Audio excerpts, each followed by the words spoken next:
Dance करती ये हैं प्रियंका कदम। MPPSC यानी मध्य प्रदेश लोक सेवा आयोग 2022 की भर्ती की चयनित उम्मीदवार। आप कहेंगे इनका डांस का वीडियो हम क्यों दिखा रहे हैं, लेकिन अब जरा दूसरा वीडियो देखिए। ढोल की थाप पर भी प्रियंका कदम अच्छे से डांस कर मूव कर रही हैं। ये वीडियो देखते हुए ध्यान रखें कि आपको हम मध्य प्रदेश लोक सेवा आयोग की भर्ती से जुड़ी एक बड़ी खबर दिखा रहे हैं। अब जरा MPPSC 2022 की भर्ती में चुनी गई प्रियंका कदम का तीसरा वीडियो देखिए। सोशल मीडिया के इस वीडियो में वो अच्छे से दौड़ती भागती दिखाई दे रही हैं। आपको लगेगा कि किसी के डांस करने से यह खबर बड़ी कैसे हो गई, तो अब जरा वजह को समझिए। जिन प्रियंका कदम का मध्य प्रदेश लोक सेवा आयोग की भर्ती में जिला आबकारी अधिकारी के तौर पर चयन हुआ, वो दिव्यांग होने का कोटा लगाकर भर्ती पाई हैं। और अब उन्हीं के सोशल मीडिया से वीडियो निकालकर ये आरोप लग रहे हैं कि जो दिव्यांग कोटे से मध्य प्रदेश लोक सेवा आयोग में चयनित होने जा रहा है, वो इतने अच्छे से डांस कैसे कर सकता है। नेशनल एजुकेटेड यूथ यूनियन का आरोप है कि मध्य प्रदेश लोक सेवा आयोग में दिव्यांग कोटे से भर्ती के नाम पर तगड़ी धांधली चल रही है।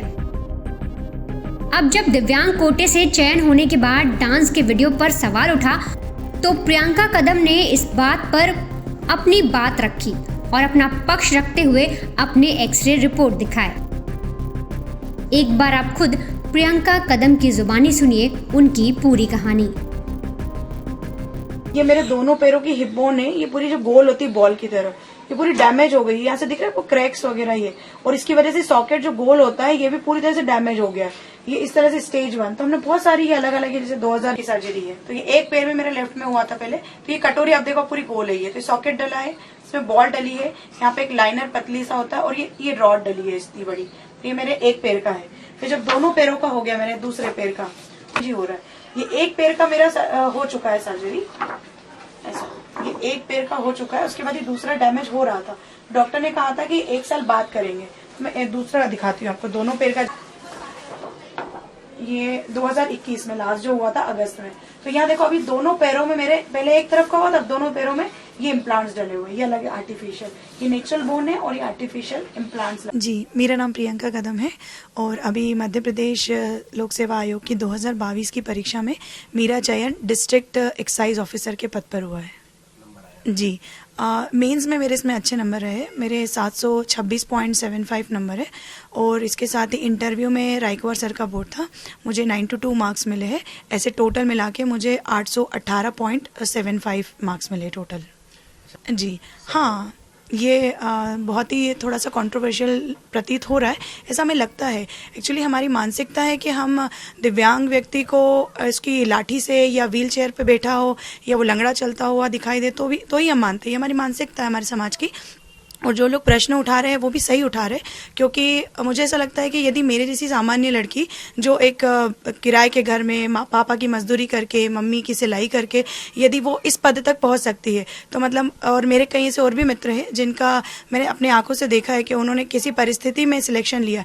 तो मुझे लगता है कि यदि मेरे जैसी लड़की जो दिव्यांग होकर, जिसके पैरों में इतनी प्रॉब्लम है, घर से इकोनॉमिकली जो इतनी वीक है, उसके बावजूद वो इस पद पर पहुंच सकती है, तो यदि मैं कर सकती हूँ तो सब लोग कर सकते हैं। तो मुझे लगता है कि ये जो मेरी डिसेबिलिटी है ये परमानेंट नहीं है। मैं नॉर्मली लड़की रही हूँ और मैंने जनरल कोटे में अपना फर्स्ट अटेम्प्ट में UPSC भी निकाला था। लेकिन बाद में जो मेरा एक्सीडेंट हुआ था दिल्ली में, मैं बाथरूम में गिर गई थी, तो जो नल पूरे मेरी बॉडी को पूरा इंजर्ड कर दिया था, मेरी बैक को पूरे घुस गए थे नल। तो मैं मांस फट चुका था पूरी तरह से। 1 साल तक मैं एडमिट रही थी हॉस्पिटल में। पूरा मतलब मेरा ट्रीटमेंट चलता रहा। फिर उसके बाद में अचानक से मुझे दर्द उठा मेरे पैरों में, और 2-3 महीने फिर मेरी फिजियोथेरेपी, मेरा ट्रीटमेंट चलता रहा। और उसके बाद में मुझे पता चला कि MRI हुई थी मेरी 2019 में जनवरी में। तो मुझे पता चला कि मेरे जो कुल्हे की दोनों हड्डियां हैं वो पूरी तरह से डैमेज हो चुकी है, स्टेज 3 में पहुंच चुकी है। फिर डॉक्टर को दिखाया तो उन्होंने मुझे बताया कि तुम्हारी जो बेटा हड्डियां हैं वो पूरी तरह से अंदर से गल गई है। इसको एवियन बोलते हैं, एवेस्कुलर नेक्रोसिस। मतलब जो हमारी बॉडी की सबसे लॉन्गेस्ट बोन होती है, थाई बोन, फीमर बोन, तो उसका हेड जो है वो पूरा नेक्रोज कर गया था, डेथ हो गई थी उसके माँ की, तो वो काम नहीं कर पा रहा था, जिसकी वजह से मेरे पैर में भी छोटे बड़े पैर हो गए थे। और उसकी वजह से जो बॉल हमारा जिस सॉकेट में घूमती है वो सॉकेट भी मेरा इंजर्ड हो गया था। तो फिर डॉक्टर ने मेरी मल्टीपल, मतलब 3 से 4 साल में मेरी मल्टीपल सर्जरीज करी।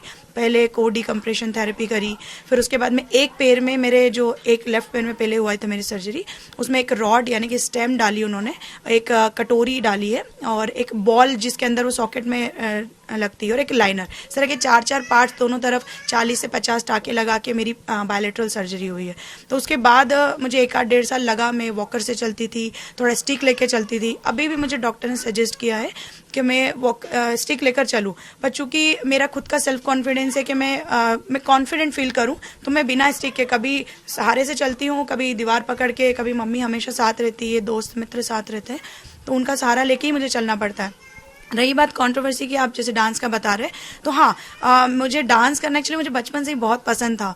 तो अभी भी जैसे मेरा नेचर ही है कि मैं बैठे बैठे भी बहुत अच्छे से डांस कर लेती हूँ, तो लेकिन मेरे अंदर इच्छा रहती है, तो मैं जिस दिन मुझे पता होता है कि आज स्पेशल ओकेजन है, कहीं हमें घूमने जाना है किसी, तो ये लाइफ है, खुश रहना मुझे पसंद है, तो मैं चाहती थी कि, तो मैं कभी पेन किलर पहले खा लेती थी, या पहले डांस करने के बाद कभी पेन किलर खा लेती थी, थोड़ा रेस्ट कर लेती थी, तो मुझे लगता था कि मैंने अच्छे से अपना लाइफ स्पेंड कर ली है और अच्छा लगता है मुझे इस तरह से। तो मैं 5-10 मिनट आराम से थोड़ा सा कर लेती हूँ, दर्द होता है तो फिर पेन किलर खा लेती हूँ। तो इस तरह से मुझे लगता है कि हाँ, कर सकती हूँ। मुझे ऐसा सबको लगता है कि एक लड़की दिव्यांग है तो डांस नहीं कर सकती। इवन अभी थोड़े दिन पहले मैंने न्यूज़ में सुना था कि दिव्यांग लोगों का गरबा भी हो रहा है, तो मुझे लगता है कि दिव्यांग सब कर सकते हैं, क्योंकि दिव्यांग लोगों का सिर्फ 1 या 2 पार्ट्स उनके इंजर्ड होते हैं, लेकिन उनकी पूरी बॉडी थोड़ी ना होती है। डिसेबिलिटी में कुछ ना कुछ एबिलिटी होती है। हम तो दिव्यांग बोल ही रहे कि दिव्य अंग है कोई, तो मेरे अंदर मुझे लगता है कि मेरी पॉजिटिविटी, मेरा ज़ील, काम करने का जज्बा, निरंतर प्रयास करने का जज्बा, आज भी मुझे लगता है मैं हमेशा सीखती रहूं, आगे बढ़ती रहूं, और अपने जैसे कई लोगों को, मेरी जो आइडियल है वो अरुणिमा सिन्हा जी है। तो अरुणिमा सिन्हा, मुझे लगता है जब वो, उनका एक पैर नहीं है, दोनों पैर कट गए ट्रेन एक्सीडेंट में, यदि वो इस मुकाम पे पहुंच सकती है, तो मेरे तो फिर कुछ इम्प्लांट्स डले हैं, मैं क्यों नहीं कुछ कर सकती। एक छोटा सा डांस करके, 5 मिनट डांस करके मुझे लगता है कि मैंने बहुत बड़ी उपलब्धि अचीव कर ली है। तो ये मेरे लिए बहुत मोटिवेशन का काम करता है, और मुझे लगता है 5 मिनट के डांस के बाद मैं घंटों काम कर सकती हूँ। तो ये मेरे लिए बहुत पॉजिटिविटी की बात है, मेरे लिए और मेरे माता पिता के लिए भी। आप जिस मुकाम पे आज हैं, इसमें घर वालों का, परिवार का या अपने रिश्तेदारों का कितना सहयोग रहा आपको? बहुत बहुत बड़ा सहयोग है। मतलब हम दोनों बहनें ही हैं। जब हमारा जन्म हुआ था तो बेटियों को बहुत ज़्यादा उस समय पे नहीं वर्थफुल होता था, तो फिर भी उसके बावजूद पापा ने, मम्मी ने हमारे मजदूरी करके, मम्मी ने सिलाई करके, मेरी सिस्टर ने पार्लर चला के मेरी फ़ीस भरी है, मुझे दिल्ली तक पढ़ाई के लिए भेजा है। आज भी वो मुझे सपोर्ट ही कर रहे हैं। आज ही मेरी 5वीं गवर्नमेंट जॉब है, लेकिन 1 ही साल की। कहने के लिए जॉब बहुत सारी लग चुकी है, लेकिन अभी भी फाइनेंशियली मेरे पास प्रॉपर सैलरी नहीं आई है, क्योंकि एक जॉब छोड़ना, उसकी ट्रेनिंग लेना, फिर 1 मंथ की सैलरी डिपॉजिट करके दूसरे में जाना, तो अभी तक हाथ में वो इंडिपेंडेंस तो कुछ आई नहीं है। तो घर वाले, आज भी मैं उन्हीं के भरोसे ही हूँ, मैं अभी भी उन पे ही डिपेंडेंट हूँ। तो मेरे घर में पापा का, मम्मी ने मुझे एक छोटी बच्ची की तरह पाला है। मतलब जब मैं कंप्लीट बेड रेस्ट पे होती थी, तो एक छोटे बच्चे को पालना और एक बड़ी बच्ची को पालना, मतलब डब्बे में वो मेरे को सूसू पोटी कराना, मेरे को एक बच्ची की तरह उठा के वॉशरूम लेके जाना, मुझे डॉक्टर के पास ले जाना, व्हील चेयर धक्का लगाना, स्ट्रेचर पे लेटाना। मतलब इन्होंने वो फेस देखा है जो, मतलब कि भगवान करे वो किसी को भी ऐसा ना दे, क्योंकि हमारी तो कंडीशन भी नहीं थी, ना हमारे पास पैसे थे, समझ ही नहीं आ रहा था एकदम से क्या हुआ। तो उस कंडीशन में घर वालों ने संभाला, परिवारजनों ने संभाला, हमारे सब लोग परिवारजन हैं, मेरी सिस्टर है, सब लोगों ने, दोस्तों ने भी बहुत सहयोग करा। मेरे दोस्त हर चीज़ में सहयोग करा। आज उनके सहयोग से, उनके गुरुजनों के मार्गदर्शन से, उन्होंने कहा प्रियंका तुम कर सकती हो, तुमको घबराना नहीं है। तो मुझे लगता है जब मेरे साथ इतने लोग मोटिवेट करने वाले, मुझे हेल्प करने वाले, तो फिर मैं कैसे पीछे रह सकती हूँ। और मुझे तो अब इनके साथ साथ कई और लोगों को मैं बोलना चाहती हूँ कि घबराने की कोई ज़रूरत ही नहीं है।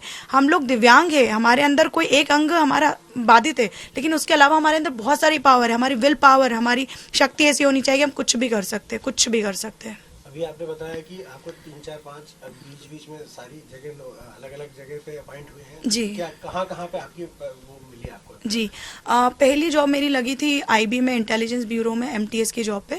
लेकिन वहाँ पे मेरा जो फाइनल सिलेक्शन हुआ था उसमें मेरे कुछ दस्तावेजों में कमी रह गई थी, तो उस वजह से मेरा वहाँ पे ज्वाइनिंग नहीं हो पाई थी। फिर उसके बाद दूसरी जॉब मेरी कर्नाटक हुबली में लगी थी ईपीएफओ में। तो ईपीएफओ सेंट्रल गवर्नमेंट, मैंने वो ज्वाइन किया था वहाँ पे, 15-20 दिन रह के आई थी। पर चूंकि मैं अकेली वहाँ के, और कोई केयर टेकर नहीं था, मैं अकेली पड़ गई थी, मेरी बहन मुझे ज्वाइन करवाने के लिए लेके गई थी, तो वहाँ पे भी फिर मुझे आना पड़ा वहाँ से। फिर इस बीच में मेरी जनपद पंचायत में सहायक विकास विस्तार अधिकारी के पद पे ज्वाइन करा मैंने। 8 महीने मैंने वहाँ पे जॉब किया।